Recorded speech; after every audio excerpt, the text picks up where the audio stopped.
नमस्कार प्यारे बच्चों, मैं आरती आप सबका आरती एजुकेशन वर्ल्ड में स्वागत करती हूँ। बच्चों, आज की इस वीडियो में हम आपकी कक्षा 8 की विषय हिंदी की कार्यपत्रक नंबर 20 पढ़ेंगे, जिसकी तिथि है 3 दिसंबर 2020। प्यारे बच्चों, आज की वर्कशीट आपको देखकर देखी देखी लग रही होगी ना, है ना। पिछली वर्कशीट भी हमने सेम करी थी। देखिए, ऐसे ही चित्र बना हुआ था और ऐसे ही साइकिल चलाती हुई एक औरत थी। तो आज की वर्कशीट भी हम इसी के बारे में थोड़ी थोड़ी से हैं और इसका शीर्षक क्या है, जहाँ पहिया है। लेकिन उससे पहले मैं आपको बता दूं, विद्यार्थी के नाम में आप अपना नाम लिख लेना और कक्षा अध्यापक के नाम में अपने क्लास टीचर का नाम। अगर किसी के स्कूल में बोला है नहीं सब्जेक्ट टीचर्स का नाम लिखा करिए, तो फिर हिंदी वाले टीचर का नाम लिखना। ओके, चलिए पढ़ते हैं आज की पद्यांश जो इसमें दिया हुआ है उसको। फातिमा एक माध्यमिक स्कूल में पढ़ाती है। एक फातिमा नाम की औरत है और वो कहाँ पे पढ़ाती है? एक स्कूल में पढ़ाती हैं, ठीक है।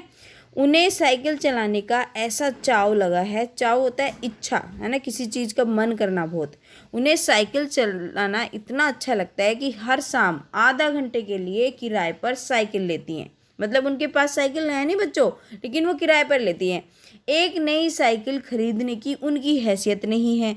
और क्यों लेती हैं किराए पे? क्योंकि उनके पास नई साइकिल है नहीं और वो ले भी नहीं सकती। हैसियत होती है, मतलब आप इसको मान सकते हैं कि उनके पास लेने के लिए नहीं है इतना पैसा। औकात भी कहते हैं कई लोग, लेकिन वो थोड़ा सा नेगेटिव लगता है, हैसियत, ठीक है। औकात होता है इसका मतलब। नीचे वर्ड मीनिंग दिए हैं, उसको भी पढ़ लेंगे एक बार। फातिमा ने बताया कि साइकिल चलाने में एक खास तरह की आज़ादी है और फातिमा ने ये भी बताया है कि हम साइकिल चलाते हैं, इसमें बड़ा मज़ा आता है और इसमें हमें स्वतंत्रता फील होती है, आज़ादी लगती है। हमें किसी पर निर्भर नहीं होना पड़ता। मतलब ऐसा नहीं होता कि हाँ हमें किसी का इंतज़ार करना है, कुछ करना है। मैं कभी इसे नहीं छोड़ूंगी, मतलब मैं कभी भी साइकिल चलाना नहीं छोड़ूंगी। जमीला, पिछली बार हमने जमीला के बारे में पढ़ा था। जमीला, फातिमा और उनकी मित्र अब कनी, इन सब की उम्र 20 साल के आसपास है। 20 वर्ष यानी कि 20 साल के आसपास है, ज़्यादा बड़ी नहीं है, लड़कियां हैं वो। और उन्होंने अपने समुदाय की अनेक युवतियों को साइकिल चलाना सिखाया है।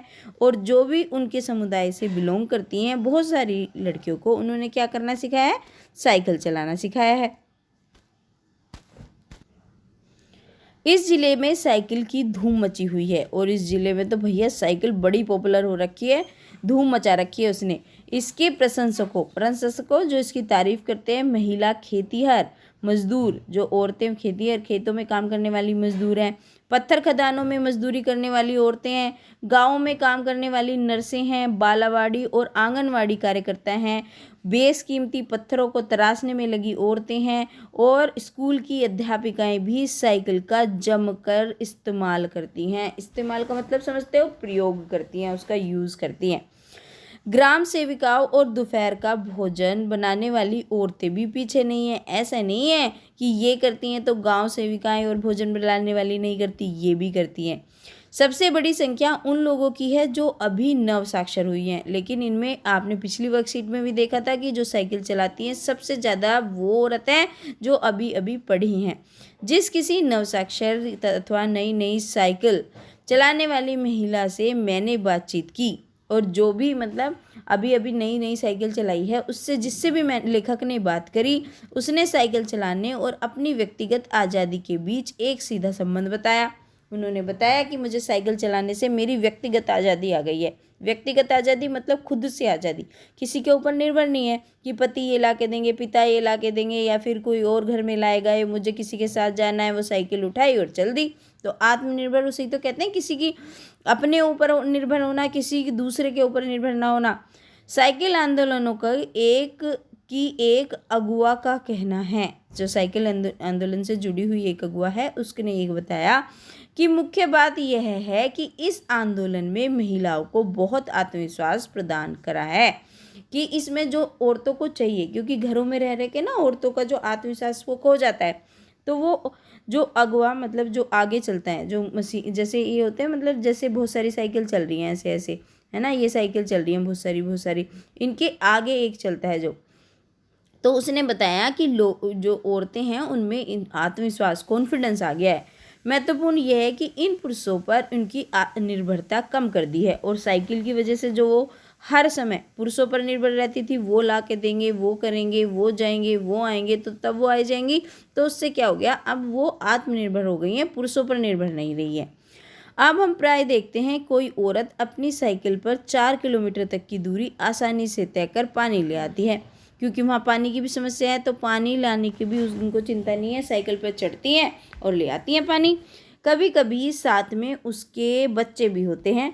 जहाँ तक कि साइकिल से दूसरे स्थानों के सामान ढोने की व्यवस्था भी खुद ही की जाती है, और अगर उन्हें कोई सामान लाना पड़ता है तो उसमें भी वो क्या करती हैं, अपने आप ले आती हैं, और बच्चों को ले जाना पड़ता है वो भी ले जाती हैं। लेकिन यकीन मानिए, जब उन्होंने साइकिल चलाना शुरू किया था तो इन पर लोगों ने जमकर प्रहार करा था। लेकिन जब हम किसी चीज़ को शुरुआत करते हैं तो उसमें परेशानी तो आती है, तो लोगों ने इनको बड़ा परेशान करा और उन्हें वो सब झेलना पड़ा। गंदी गंदी टिप्पणियाँ की गई, जैसे कहते नहीं है जब कोई काम करते हैं, तू करेगी, हाँ तेरे बस की है, या तू ये करेगी, देखो ये साइकिल चलाएगी, ये काम करेगी, इस तरीके से कहते होंगे। लेकिन धीरे धीरे साइकिल चलाने को सामाजिक स्वीकृति मिल गई। लेकिन अब जो समाज के लोग हैं, अब उन्होंने मान लिया कि हाँ ये अच्छी चीज़ है, इसलिए महिलाओं ने इसे अपना लिया। इसलिए जो वहाँ की महिलाएं हैं अब वो साइकिल आराम से चलाती हैं। ठीक है, देखो जो शब्दार्थ थे वैसे तो मैंने आपको पहले ही बता दिया था। चाव का मतलब शौक होता है, हैसियत का मतलब औकात होता है, इस्तेमाल का मतलब प्रयोग होता है, और अगवा का मतलब होता है आगे चलने वाला। चलिए अब कर लेते हैं गद्यांश के प्रश्न उत्तर। देखो बच्चों, इसमें टोटल 5 क्वेश्चन दिए गए हैं, तो चलो करते हैं, क्वेश्चन पे आ जाते हैं, क्वेश्चन आंसर्स पे। पहला क्वेश्चन दिया गया है, पुडुकोट्टई जिले में साइकिल का इस्तेमाल कौन कौन सी महिलाएं करती थी? तो इसका उत्तर आप लिखेंगे महिला खेतियार मजदूर, पत्थर खदानों में मजदूरी करने वाली औरतें, गांव में काम करने वाली नर्स जैसे बालवाड़ी और आंगनवाड़ी कार्यकर्ता, बेशकीमती पत्थरों को तराशने वाली सभी औरतें, और स्कूल की अध्यापिका भी साइकिल का जमकर इस्तेमाल, सभी लिख लीजिए, ये सभी भी गलत नहीं है, सभी साइकिल का जमकर इस्तेमाल कर रही थी।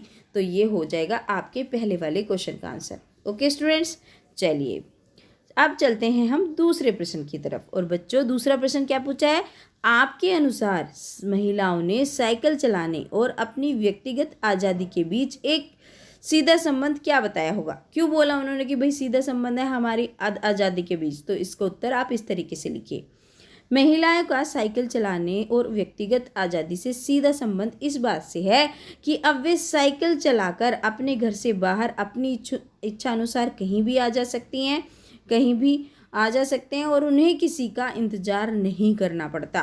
तो ये लिख देंगे आप दूसरे प्रश्न का उत्तर। ठीक है, प्रश्न नंबर 3 पूछा गया है, पुडुकोट्टई की महिलाओं ने साइकिल चलाने से आत्मविश्वास और आत्मनिर्भरता कैसे आई होगी? कल्पना करके बताइए भाई कैसे आत्मनिर्भर हो गई होंगी, ये आपको सोचना है।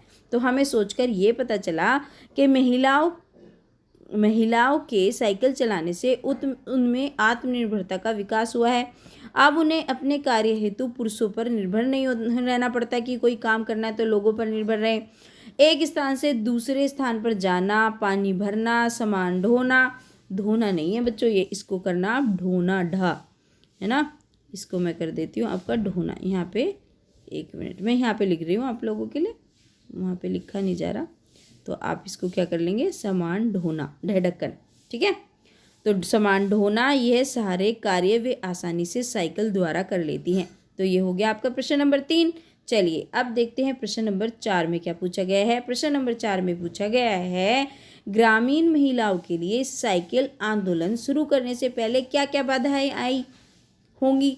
सोच कर लिखो। तो अभी तो हमने देखा जब ग्रामीण महिलाओं ने साइकिल चलाना शुरू किया तो लोगों ने जमकर प्रहार किया, जिसे उन्हें झेलना पड़ा, जिससे नहीं जिससे है, एक सा काट लो, जिसे उन्हें झेलना पड़ा गंदी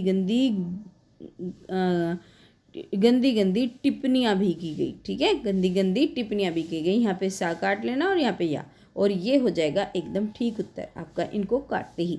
ठीक है बच्चों, तो ये हो गया आपका प्रश्न नंबर 4। अब चलते हैं आखिरी क्वेश्चन पे, जो कि आपकी क्या है, एक एक्टिविटी है। और एक्टिविटी क्या है, अगर पहिया नहीं होता, यदि पहिया नहीं होता तो क्या होता? सोचो आप कि अगर पहिया नहीं होता तो क्या हो गया होता। कल्पना करके वह बड़ों से सहायता लेकर के आपको क्या करना है, लिखना है। ठीक है, वह काट लेना, वह बड़ों से सहायता। ये बच्चों जब लिखते हैं ना, जब दिक्कत हो जाती है। चलिए आंसर आप इसका इस तरीके से लिख सकते हैं, पहिए का आविष्कार मानव विज्ञान के इतिहास में महत्वपूर्ण उपलब्धि है। बहुत इंपॉर्टेंट है। पहिए के आविष्कार के बाद ही साइकिल फिर कार तक का सफर पूरा हुआ। इससे मानव को गति मिली, गति से जीवन में परिवर्तन आया। पहिए के बिना हमारी जिंदगी ही रुक जाती, नहीं रुकती। बताओ, अगर पहिया नहीं होता तो आप स्कूल कैसे जाते, है ना, आप साइकिल में, रिक्शा में, बस में, इस तरीके से आपके पापा ऑफिस कैसे जाते, है ना। और अगर पहिया नहीं होता, आप गर्मियों की छुट्टियों में अपने मामा के यहाँ कैसे जाते, बुआ के यहाँ कैसे जाते। अगर पहिया नहीं होता तो आप कहीं भी घूमने कैसे जाते। क्या पैदल घूम के थक कर तुम किसी चीज़ का मज़ा ले पाते, बिल्कुल भी नहीं। तो पहिया बहुत ज़रूरी है। तो आप पहिए के बारे में कुछ और लिखना चाहो इसके साथ तो उसको भी लिख सकते हो, लेकिन ये तो लिख ही देना क्योंकि ये हमारे लिए बहुत महत्वपूर्ण उपलब्धि है। ठीक है बच्चों, ये तीनों लाइन लिख के आप 1-2 लाइन ऐड करना चाहे तो लिख लेना। चलिए, ये हो गई आज की आपकी हिंदी की वर्कशीट नंबर 20 और मैं आशा करती हूँ आपके लिए वीडियो बहुत ही मददगार रही होगी। तो बच्चों, अगर वीडियो आपको अच्छी लगती है, आपको काम करने में आपकी हेल्प करती है, तो आपको लाइक करना है, कमेंट करना है, शेयर करना है अपने सारे दोस्तों के साथ और सब्सक्राइब कर लेना जो भी बच्चे नए आए हैं, जिन्होंने अभी तक सब्सक्राइब नहीं करा है, नोटिफिकेशन बेल के साथ, जिससे आपको वीडियो का नोटिफिकेशन सबसे पहले मिले। Thank you students.